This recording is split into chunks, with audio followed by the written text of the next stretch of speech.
5 investors are standing in a hotel lobby in Chicago. They're not here for a meeting. They're here for a removal. Upstairs, in a room he hasn't left in days, Travis Kalanick is grieving. His mother died 10 days ago in a boating accident. His father is still in intensive care.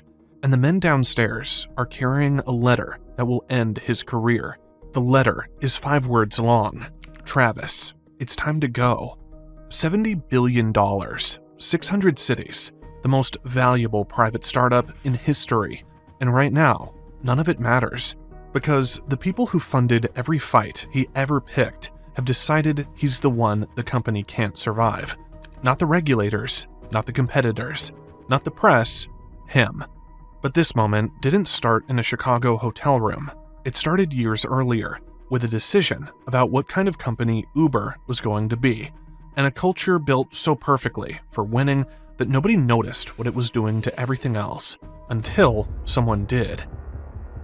Before Uber, Travis Kalanick had already been broken once. His first startup, Scour, a peer-to-peer file-sharing platform, was sued for $250 billion by the entertainment industry. Not million, billion. The company went bankrupt. He was 24 years old and had nothing.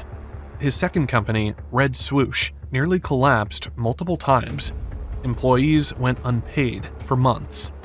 The name of the company is called Red Swoosh. The idea was the same peer-to-peer technology, but I take those 33 litigants that sued me and turn them into customers. So now those dudes who sued me are now paying me. Kalanick lived off ramen in his parents' house for years before selling the company for $19 million in 2007. That history matters, because the man who walked into Uber wasn't an optimist. He was a survivor, and survivors don't play nice. When Garrett Camp pitched him the idea in 2008, a black car summoned by an iPhone, Kalanick didn't hear taxi app, he heard war. War against cartels, war against regulators, war against every entrenched system that told entrepreneurs to wait their turn. He became CEO in 2010, and from day one, the company operated like an insurgency. Uber launched in San Francisco without a taxi license, without regulatory approval, without permission of any kind. When the city sent cease and desist letters, Kalanick pinned them to the office wall. He called them badges of honor. He told his team something that would define the next 7 years. Ask for forgiveness, not permission. And here's the thing, it worked. City after city, the playbook repeated. Launch before it's legal. Build demand so fast that shutting you down becomes political suicide.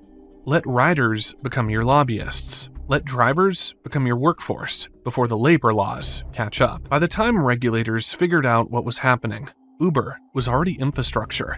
By 2014, 200 cities, 45 countries, $68 billion valuation, the highest of any private startup in history. Goldman Sachs, Google Ventures, Saudi Arabia's public investment fund, all fighting to give Travis Kalanick money. He wasn't running a car service. He was running what Wall Street believed would replace car ownership itself. Inside the company, the culture was Travis in corporate form. 14 core values that read like a manifesto. Always be hustlin'. Meritocracy and toe-stepping. Principled confrontation. Employees were encouraged to be aggressive, territorial, relentless. The ones who thrived worshipped it. The ones who didn't were gone before they could complain. It was a culture designed for one thing, winning, and for a while, it won everything. But a culture built for war has a flaw nobody talks about until it's too late. It doesn't know how to stop fighting, and when there are no more enemies outside the walls, it starts looking for them inside.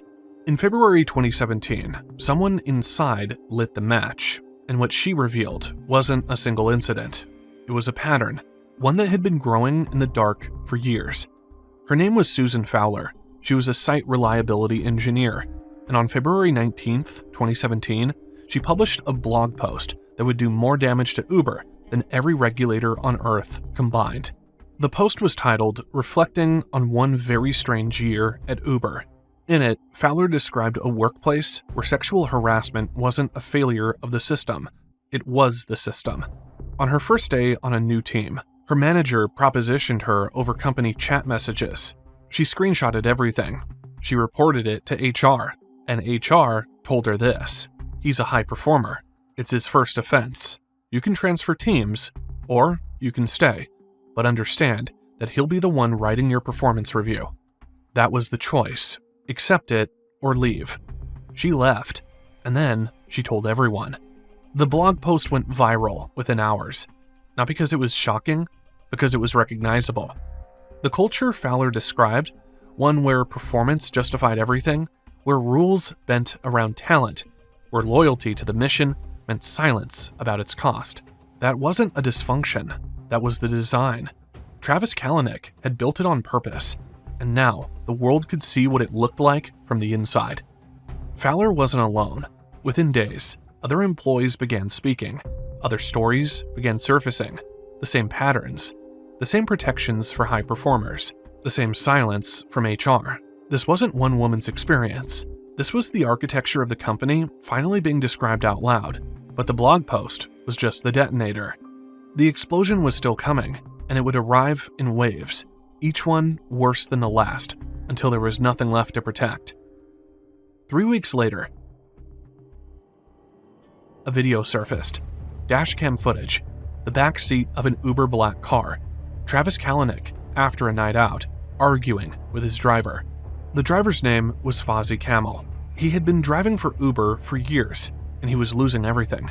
Uber had slashed rates so aggressively that drivers who once made a living were now underwater.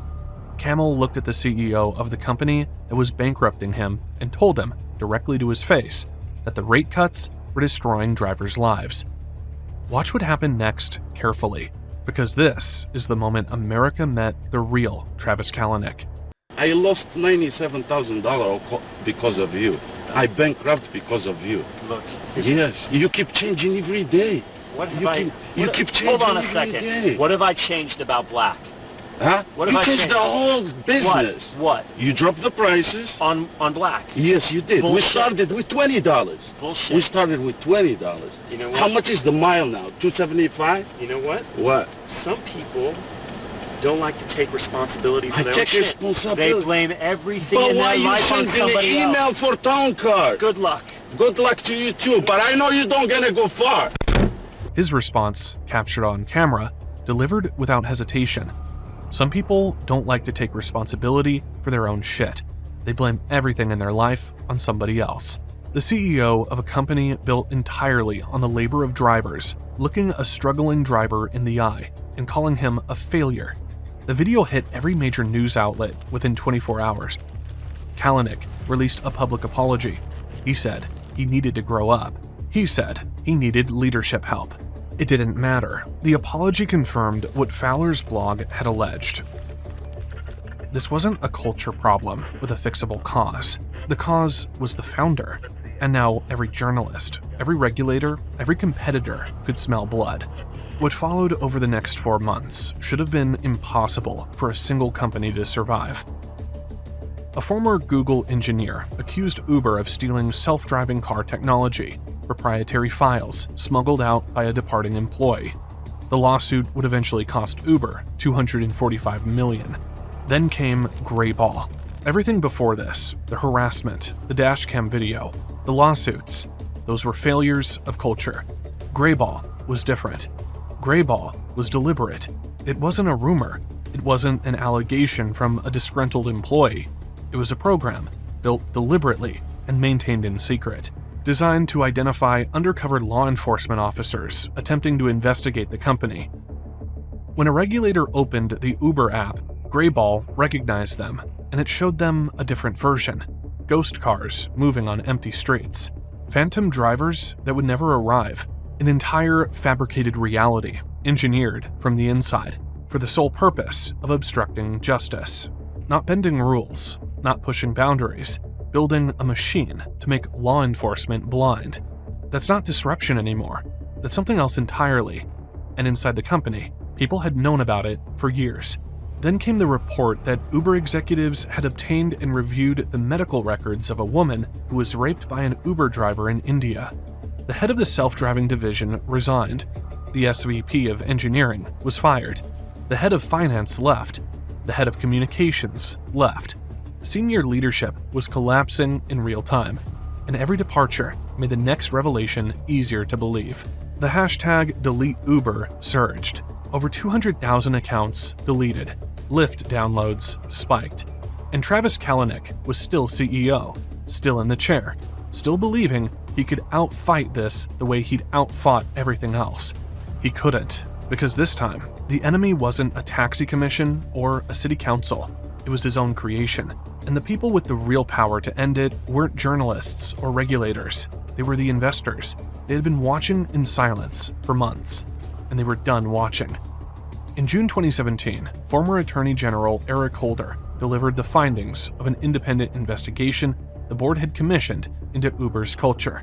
The report contained 47 recommendations, among them a suggestion that Kalanick take a leave of absence. The board adopted all 47 unanimously. Kalanick agreed to step back. He told the company he needed time to grieve his mother. For 8 days, it looked like Uber might survive without losing its founder. Then came the letter. June 20th, 2017, Bill Gurley of Benchmark Capital, one of Uber's earliest investors, one of the men who helped make Travis Kalanick a billionaire. He arrives at the Chicago hotel with 4 other major shareholders. Travis is upstairs, still grieving, still believing he has time. He doesn't. The letter demands his immediate resignation, not a leave of absence, not a restructured role. Resignation, effective now. Uber Technologies chief executive Travis Kalanick, co-founder of one of the most influential technology companies of the generation, resigned under pressure from investors after a string of setbacks. The investors don't frame it as a suggestion. They frame it as the only option. The company cannot hire a COO because no world-class executive will take the job with Kalanick as CEO.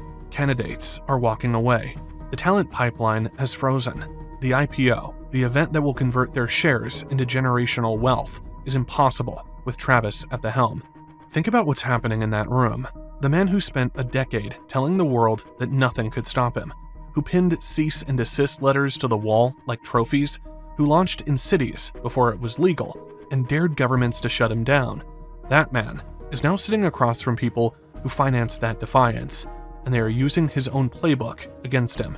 No negotiation, no permission, just a letter and a door.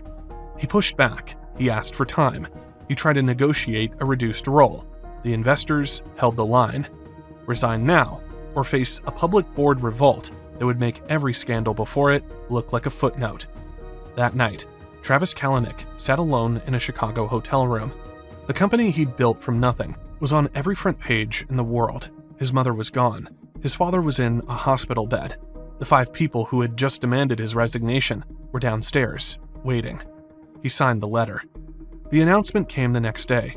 The statement said he loved Uber more than anything in the world, that he was stepping down so the company could move forward. But Travis Kalanick did not go quietly. Over the following weeks, he attempted to stack the board with loyalists. He filled 2 empty board seats without consulting other members, trying to rebuild enough votes to return. Benchmark responded with a lawsuit, fraud, breach of fiduciary duty. The allegation was blunt. Kalanick was trying to claw back control of a company that had already decided he was the problem. The insurgent had become the one being overthrown.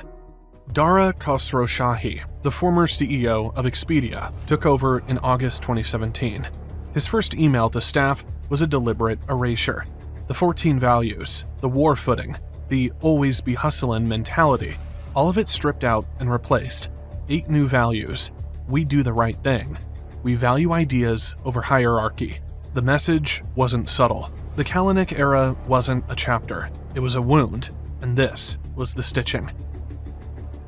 Uber went public in May 2019, $82 billion valuation, one of the largest IPOs in history. The stock dropped 7.6% on day one. $6 billion in value, gone in a single session. Travis sold $2.5 billion in shares in late 2019. Then, he resigned from the board entirely. The last thread connecting the founder to his creation severed in a quiet SEC filing that almost nobody noticed. Here's the thing about Travis Kalanick that makes this story harder than it should be. He was right about almost everything.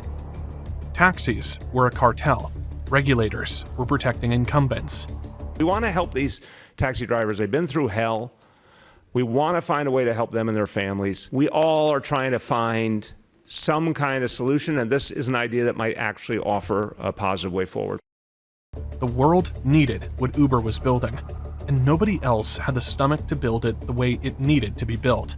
Every cease and desist letter he pinned to the wall represented a city where millions of people would eventually get cheaper, faster, safer transportation. The aggression wasn't irrational, it was effective, and the empire it built is still standing. But here is what ambition never teaches you. The traits that let you conquer the world are the same traits that make you impossible to be around once you've won. The relentlessness that breaks monopolies also breaks people. The refusal to hear no from a regulator is the same refusal to hear it from a woman reporting harassment. The culture that rewards principled confrontation doesn't develop a conscience the day it becomes inconvenient. It just keeps confronting until the targets are your own employees, your own drivers, your own board. The investors who removed him didn't do it because they cared about the culture. They did it because culture was threatening their returns. The correction wasn't moral, it was financial. The system didn't grow a conscience. The dysfunction just finally cost more than the growth. Travis Kalanick is worth roughly $2.7 billion today. He runs a ghost kitchen company called Cloud Kitchens, funded partly by Saudi Arabia. He operates almost entirely out of public view. The man who once declared war on the global transportation industry now builds commercial kitchens in silence. Uber survived him, 150 million active users, a permanent piece of global infrastructure. 5 investors, 1 hotel room, 1 letter. The thing that built this company and the thing that nearly destroyed it were never two different forces. They were the same man, and he never saw the difference. Fear is the disease. Hustle is the antidote.